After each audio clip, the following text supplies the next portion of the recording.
Defensive Rookie of the Year. I put on my ballot for Defensive Rookie of the Year. No, because none of them are who the real Defensive Rookie of the Year is. The real Defensive Rookie of the Year is Tyreek Stevenson from the Chicago Bears. And I'll tell you why. He had 86 total tackles, which is unreal. A top tier for cornerbacks this year.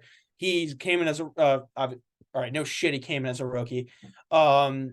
65 solo tackles, that's a lot. He also had 4 interceptions, tied for 7th in the league, and 2 forced fumbles, 16 pass deflections or defenses, whatever you call them. So he was a ball hawk. He was on it. First half of the season, he was a little tough, but once Bears fired their defensive coordinator and Eberflus started calling that, he became a staple in that defense, and he is fucking good.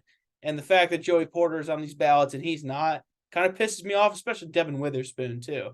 Sure, he wasn't matched up against the top receivers every single game because we have Jalen Johnson. But Stevenson was a game changer, especially second half of the season. He was all over the place. He had one game in the last 6 weeks where he had less than 5 tackles. Tommy, clip that so I can tweet at him and get him to retweet it, please. Absolutely. Thank you.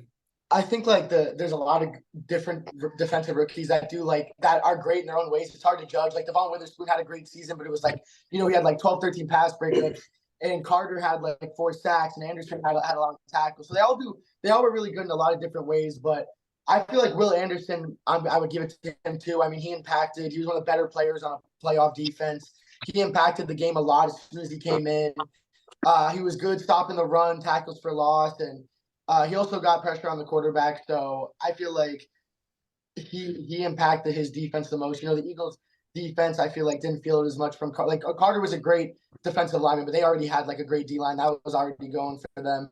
And the Seahawks, their defense isn't enough for where Witherspoon was really standing out. They got a good corner, so I'm going to say Anderson probably stood out the most, and he did put up some good numbers, so I'm going to take Will Anderson.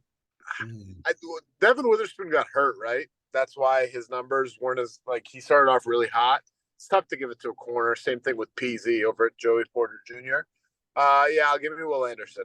I don't really have as much stock, in my opinion, in this one because I don't care as much. I will say Will Anderson from the Texans. I think that he had a decent amount of sacks this year. I think that towards the end of the year, he really turned it up. And their defense led by D'Amico, I think that, they were a great defense. And him being a rookie and being a very high draft pick, I think that there was a lot of pressure and that he lived up to it and is only going to continue to improve. So I know that Devon Witherspoon and, obviously I love the Steelers, Joey Porter Jr., but, just being realistic as a Steelers fan, Joey Porter Jr. didn't start till week 5, week 6. And from that point on, he was our number 1 corner and he had to go against Devontae and DeAndre Hopkins and a lot of number 1 receivers who were really good. But I don't think that's enough to be defense rookie of the year. So I'm going to go Will Anderson from the Houston Texans.